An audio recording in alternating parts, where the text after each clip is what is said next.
अस्सलामुअलैकुम जी, इस टाइम कराची में मौजूद हैं। आज दूसरा दिन है और आज दूसरे दिन का आगाज़ हो चुका है। वज़ीर आला सुहेल अफरीदी जो है वो आप देख सकते हैं यहाँ मौजूद हैं और आज वो हैदराबाद जाएंगे। हैदराबाद में प्रोग्राम होगा।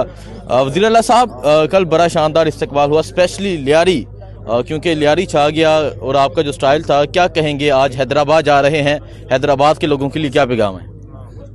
जी बिल्कुल, कल जिस तरह कराची में मुख्तलिफ डिस्ट्रिक्ट्स में हमारा वेलकम हुआ और जिस तरह जो जोश, जो जज्बा, जो जुनून हमने अवाम में देखा तो इंतहाई खुशी हुई और हम सब का शुक्रिया भी अदा करते हैं।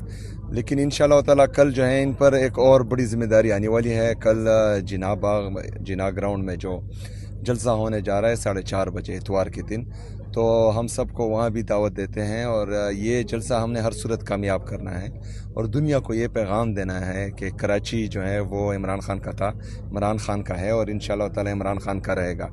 अभी हम निकल रहे हैं हैदराबाद की तरफ। हैदराबाद में कारकुनान हमारा इंतज़ार कर रहे हैं, तो इंशाअल्लाह ताला उनसे भी यही उम्मीद है कि जिस तरह कल कराची में प्रोग्रामात हुए तो इंशाल्लाह हैदराबाद में भी होंगे।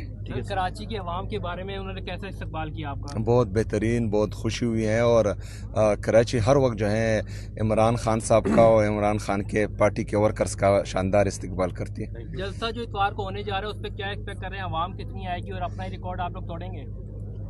देखिए जी, हम जो हैं इमरान खान साहब का रिकॉर्ड तो कोई भी नहीं तोड़ सकता और इंशाअल्लाह ताला उम्मीद है कि लोग बहुत ज़्यादा आएंगे इंशाअल्लाह। बहुत शुक्रिया जी। अभी आप देख सकते हैं वज़ीर आला सुहेल अफरीदी जो है आज दूसरे दिन के लिए रवाना हो रहे हैं। आज वो हैदराबाद जाएंगे, हैदराबाद में प्रोग्राम होंगे। सलमान अकरम राजा उनके साथ मौजूद हैं। इसके अलावा और भी हलीमा शेख उनके साथ मौजूद हैं। हैदराबाद जाया जाएगा, क्या माहौल होता है, क्या मंजर होता है, आपको दिखाएंगे और अभी आपको जाते हुए सफ़र दिखाते हैं, अभी आपको जाते हुए सूरत हाल दिखाते हैं, आपको तमाम तर चीज़ें दिखाते हैं। अब वज़ीर आला सुहेल अफरीदी कराची से रवाना हो रहे हैं। आपको अपडेट देते रहेंगे। दुआ में याद रखें। अल्लाह हाफिज़।